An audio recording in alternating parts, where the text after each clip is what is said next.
This problem asks us the area of this triangle. We are only given one side of it, the base, which is 12, and a far right angle of 30 degrees. We also know that it's an isosceles triangle.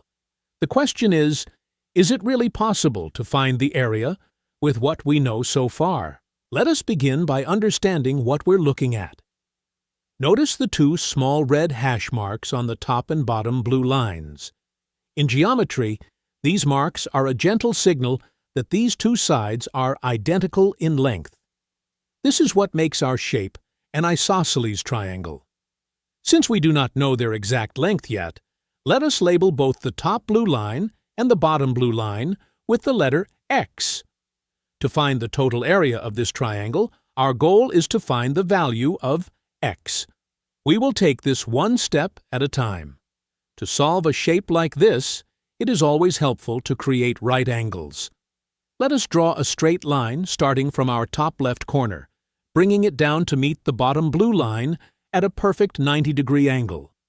By drawing this single dashed line, we have separated our large triangle into two smaller right-angled triangles. Let us focus our attention entirely on the new larger right triangle we just created on the right side of our screen. This right side triangle is incredibly special because it contains our 30-degree angle. In any 30, 60, 90 triangle, there is a golden rule. The side directly opposite the 30-degree angle is always exactly half the length of the longest side, the hypotenuse. Our hypotenuse is x, therefore our new height must be exactly x divided by 2. Now, we use the Pythagorean theorem to find the bottom edge of this specific right triangle. The bottom edge squared plus h squared equals x squared. We substitute x over 2 with h, and square it to get x squared over 4. Now, we just solve for the bottom side. The final step is taking the square root of both sides, and we have x times the square root of 3, all divided by 2 as this triangle's bottom side. Now, let us shift our focus to the small right triangle on the left. We know its longest side. The red line is 12. We know its vertical leg labeled h is x divided by 2. But what about its bottom edge? The entire bottom blue line is x. If we subtract the section we just found on the right, the remaining small bottom edge is simply x minus x times the square root of 3 divided by 2.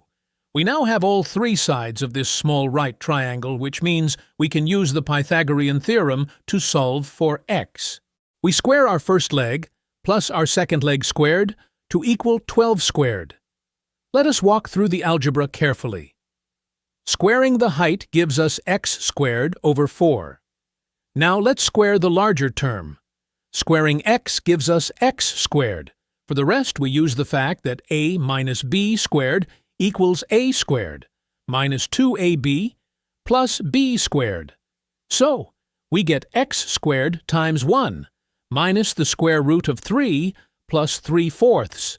Putting them together, we have all of this equaling 144. Notice how beautifully this simplifies.